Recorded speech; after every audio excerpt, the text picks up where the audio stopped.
নেপালের অন্তর্বর্তী প্রধানমন্ত্রী হিসেবে সুশীলা কার্কির শপথ নেওয়ার পর থেকে তার ভারত সংক্রান্ত অতীত ও পারিবারিক সংযোগ নিয়ে নানা আলোচনা শুরু হয়েছে। এর পেছনে রয়েছে একাধিক ঐতিহাসিক ও রাজনৈতিক পটভূমি। সুশীলা কার্কি নেপালের ইতিহাসে প্রথম নারী অন্তর্বর্তী প্রধানমন্ত্রী, পাশাপাশি তিনি একজন সাবেক প্রধান বিচারপতি। তবে তার নিয়োগ যতটা আলোচিত হয়েছে তার চেয়েও বেশি আলোচনা তৈরি হয়েছে তার ব্যক্তিগত জীবনের ভারত সংযোগ। তিনি ভারতের বারাণসীর বিখ্যাত বেনারস হিন্দু বিশ্ববিদ্যালয় থেকে রাষ্ট্রবিজ্ঞানে স্নাতকোত্তর ডিগ্রি অর্জন করেন। ওই বিশ্ববিদ্যালয়ে পড়ার সময় পরিচয় হয় দুর্গা প্রসাদ সুবেদীর সঙ্গে। পরবর্তীতে তারা বিবাহ বন্ধনে আবদ্ধ হন। শিক্ষা জীবনের সূত্র ধরেই ভারতের সঙ্গে সুশীলার বন্ধুত্ব গড়ে ওঠে। সেই সময়ের সম্পর্কগুলো আজও তিনি স্মরণ করেন।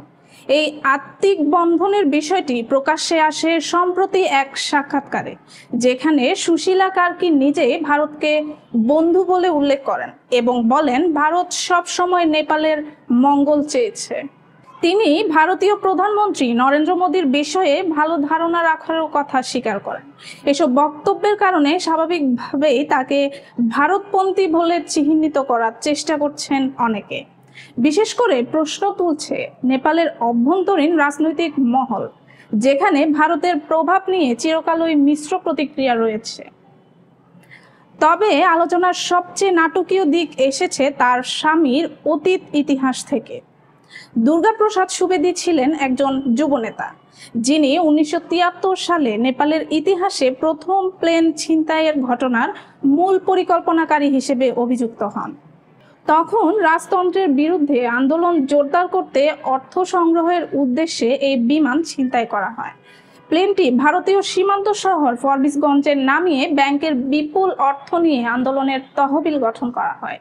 পরবর্তীতে এ ঘটনায় ভারতের তৎকালীন সরকারও সক্রিয়ভাবে সংশ্লিষ্ট ছিল বলে নানা আলোচনা চালু হয়।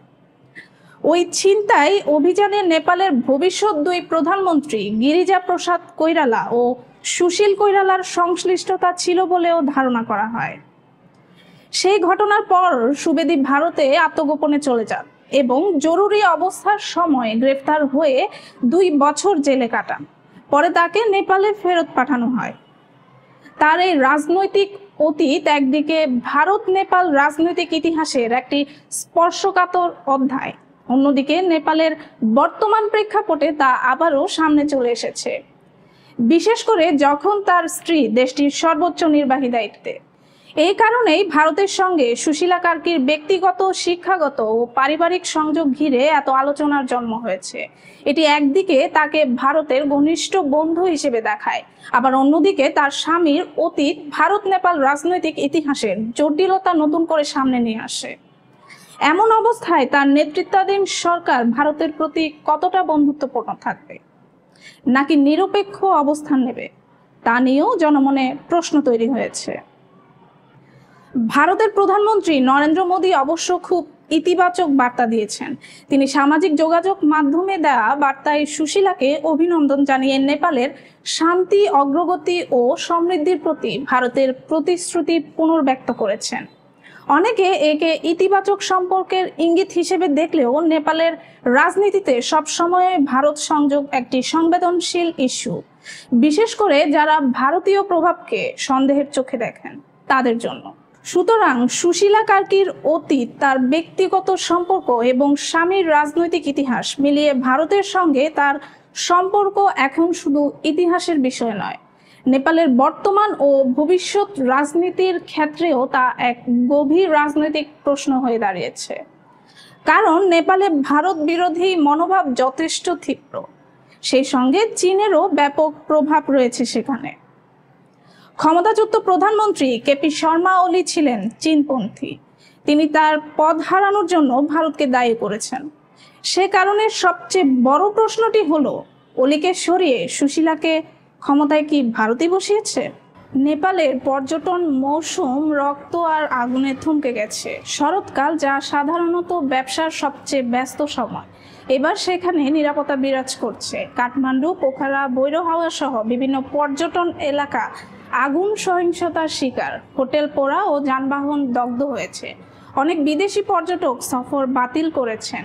জেনজির নেতৃত্বাধীন আন্দোলনের কারণে সরকারি বেসরকারি খাতসহ প্রায় 3 লাখ কোটি রুপির ক্ষতি হয়েছে, যা নেপালের 1.5 বছরের বাজেট বা জিডিপির অর্ধেক।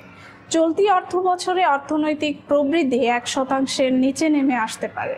কর্মসংস্থান সংকট বেড়েছে, কমপক্ষে 10,000 লোক চাকরি হারিয়েছে। তবে নতুন প্রধানমন্ত্রী শপথ নেওয়ার পর সহিংসতা কমেছে, কারফিউ তুলে নেওয়া হয়েছে এবং ব্যবসায়ীরা ঘুরে দাঁড়ানোর আশা করছেন।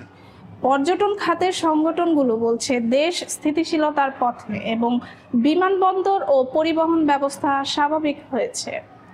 ক্ষতিগ্রস্ত হোটেলগুলো ব্যাংক ঋণ পরিশোধে সমস্যায় পড়বে, কর্মীরাও উদ্বিগ্ন। অর্থনীতিবিদরা বলছেন রাজনৈতিক অস্থিরতা নেপালের জন্য সবচেয়ে বড় ক্ষতির কারণ। ইংল্যান্ডের দর্শনীয় গ্রাম বোর্টন অন দি ওয়াটার টিকটক পর্যটকদের দৌরাত্ম্যে চরম সমস্যায় পড়েছে বলে জানিয়েছেন স্থানীয় কাউন্সিলর জন ওয়ারিং। তিনি জানান, গ্রামটিতে এখন বহু পর্যটক কেবল টিকটক বা ইনস্টাগ্রাম কন্টেন্ট বানাতে আসে। তাদের মধ্যে ঐতিহ্য, পরিবেশ বা সংস্কৃতির প্রতি তেমন কোনো শ্রদ্ধাবোধ নেই। এই হিট অ্যান্ড রান পর্যটনের ফলে স্থানীয়রা যানজট, শব্দদূষণ, আবর্জনা ও এমনকি পর্যটকদের দুর্ব্যবহারের শিকার হচ্ছেন। ওয়ারিং বলেন, এটি পর্যটনের সমস্যা নয়, বরং অনিয়ন্ত্রিত কন্টেন্ট চালিত ফাস্ট ট্যুরিজমের ফলাফল। 2024 সালে তিনি এই সমস্যাকে স্বীকৃতি দেওয়ার একটি প্রস্তাব কাউন্সিলে তুললেও তা ভোটে বাতিল হয়।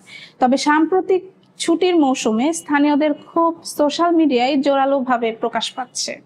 ওয়ারিং সতর্ক করেন, এই প্রবণতা গ্রামটির সামাজিক স্থিতি ও পরিবেশের জন্য মারাত্মক হুমকি হয়ে উঠেছে। শ্রীমঙ্গলে কিছুদিন আগে একটি সবুজ বোরা সাপ বা পিট ভাইপার ধরা পড়ার পর বেশ আলোড়ন সৃষ্টি হয়েছে। পাহাড় থেকে কেটে আনা কলার ছড়ির ভেতর থেকে সাপটি বের হলে স্থানীয় বাজারে আতঙ্ক ছড়িয়ে পড়ে। পরে বাংলাদেশ বন্যপ্রাণী সেবা ফাউন্ডেশনের একটি দল গিয়ে সাপটিকে উদ্ধার করে বন বিভাগের হাতে তুলে দেয় এবং সেটিকে লাউয়াছড়া জাতীয় উদ্যানে অবমুক্ত করা হয়। এরপর থেকে সামাজিক যোগাযোগ মাধ্যমে প্রশ্ন উঠতে থাকে, এই সাপ কতটা বিষধর? এটি কি মানুষের জন্য মারাত্মক হুমকি তৈরি করতে পারে?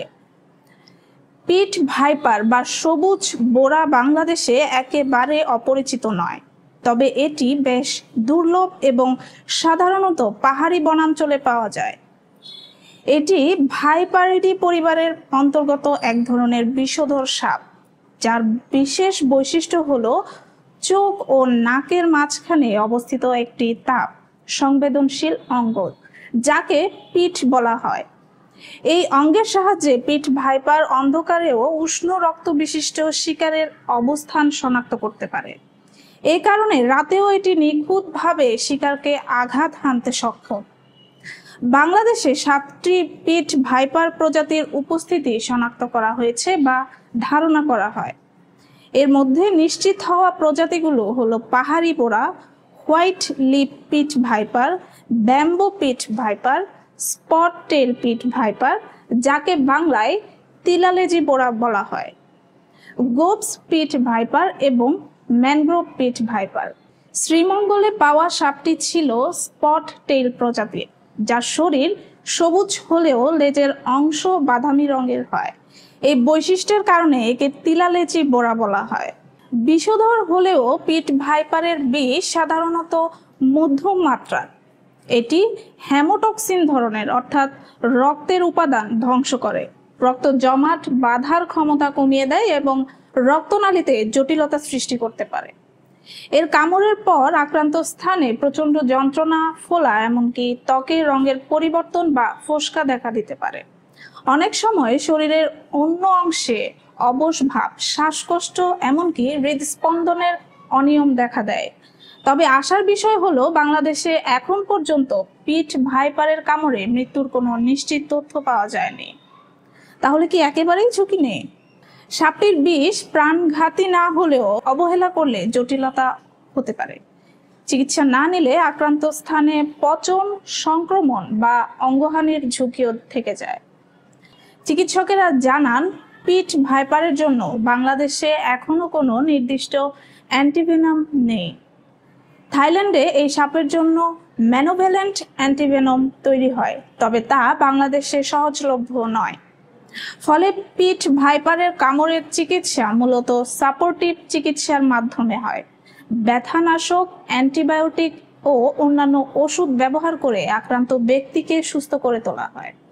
এই প্রজাতির সাপ সাধারণত নিশাচর, অর্থাৎ রাতের বেলায় বেশি সক্রিয় থাকে এবং গাছে বা ঝোপে বসবাস করে। ফলে চট্টগ্রাম, সিলেট, বান্দরবান, কক্সবাজার, খাগড়াছড়ি বা সুন্দরবনের মতো বন বা পাহাড়ি অঞ্চলে চলাচলের সময় সাবধানতা অবলম্বন করা জরুরি। কারণ পিট ভাইপার গাছের ঢালে বসে থাকতে পারে এবং নিচ দিয়ে কেউ হেঁটে গেলে হঠাৎ কামড় দিতে পারে। সাপ কামড়ালে আতঙ্কিত না হয়ে যত দ্রুত সম্ভব চিকিৎসা কেন্দ্রে যেতে হবে। ঘরোয়া কুসংস্কার বা ঝাড়ফুঁকের পরিবর্তে আধুনিক চিকিৎসার উপর নির্ভর করাই জীবন রক্ষার সঠিক পথ। মনে রাখতে হবে, পিট ভাইপার যেমন আমাদের পরিবেশের একটি গুরুত্বপূর্ণ অংশ, তেমনি সচেতনতা এবং প্রাথমিক চিকিৎসার জ্ঞান থাকলে এই বিষধর সাপও প্রাণঘাতী হয়ে উঠতে পারে না। সবশেষে বলা যায়, পিট ভাইপার ভয়ঙ্কর হলেও এটি অন্যান্য অনেক তীব্র বিষধর সাপের মতো নয়, বরং সময় মতো চিকিৎসা ও সচেতনতা থাকলে এর কামড় থেকে সুস্থ হয়ে ওঠা সম্ভব। তবে গাছপালা, বনাঞ্চল বা পাহাড়ি এলাকায় গেলে সুরক্ষিত পোশাক ও জুতা পরা এবং সাবধানে চলাফেরা করাই বুদ্ধিমানের কাজ। বিশ্ব সংবাদ শেষ করছি। আপডেট সংবাদ পেতে সাবস্ক্রাইব করুন বিডি আউটলুক।